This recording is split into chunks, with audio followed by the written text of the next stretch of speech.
একটি forensic audit প্রতিবেদনে উঠে এসেছে চাঞ্চল্যকর তথ্য। 2018 সাল থেকে 2025 সালের সেপ্টেম্বর পর্যন্ত প্রিমিয়ার ব্যাংক থেকে প্রায় 3088 কোটি টাকা আত্মসাৎ করা হয়েছে। প্রতিবেদনে বলা হয়েছে, অতিরিক্ত অফিস ভাড়া, সিএসআর তহবিলের অপব্যবহার, খতিয়ানে কারসাজি, ক্রয় প্রক্রিয়ার অপব্যবহার এবং ভুয়া সংস্কার ব্যয়ের মাধ্যমে এই অর্থ আত্মসাৎ করা হয়। এই অনিয়মের তদন্তে উঠে এসেছে ব্যাংকের প্রধান কার্যালয়, general services division, financial administration division এবং বনানী শাখার সম্পৃক্ততা। ফরেনসিক নিরীক্ষায় প্রিমিয়ার ব্যাংকের সাবেক চেয়ারম্যান HBM ইকবাল, তার দুই ছেলে সাবেক পরিচালক মঈন ইকবাল ও ইমরান ইকবাল, কয়েকজন সাবেক পরিচালক এবং একাধিক শীর্ষ কর্মকর্তা, এমনকি ব্যবস্থাপনা পরিচালকও প্রত্যক্ষ বা পরোক্ষভাবে জড়িত বলে উল্লেখ করা হয়েছে।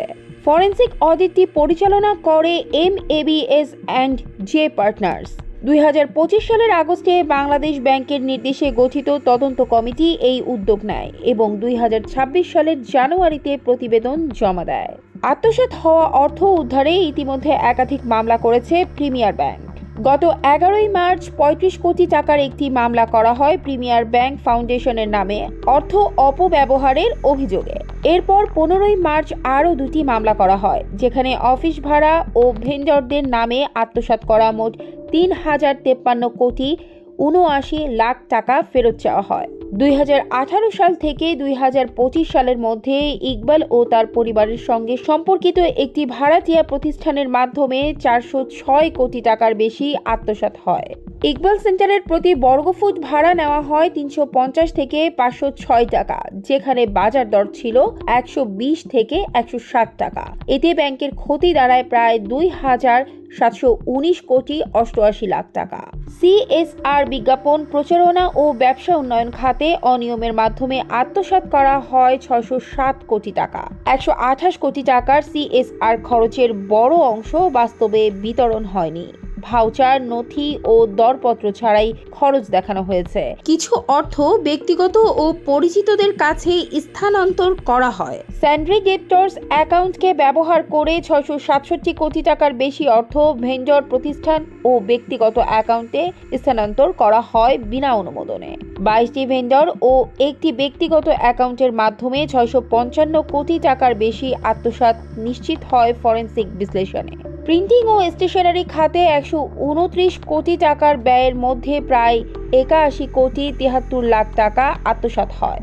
বাংলাদেশ প্রিমিয়ার লিগের খুলনা টাইগার্স ফ্র্যাঞ্চাইজি খাতে 44 কোটি 99 লাখ টাকা আত্মসাৎ করা হয়, যেখানে প্রকৃত খরচ ছিল মাত্র 6 কোটি টাকা। এছাড়া ইন্টেরিয়র সংস্কার, বিজ্ঞাপন, ভেন্ডর, অগ্রিম এবং ভবন মেরামতের নামে অতিরিক্ত ব্যয় দেখিয়ে আরও কোটি কোটি টাকা আত্মসাৎ করা হয়।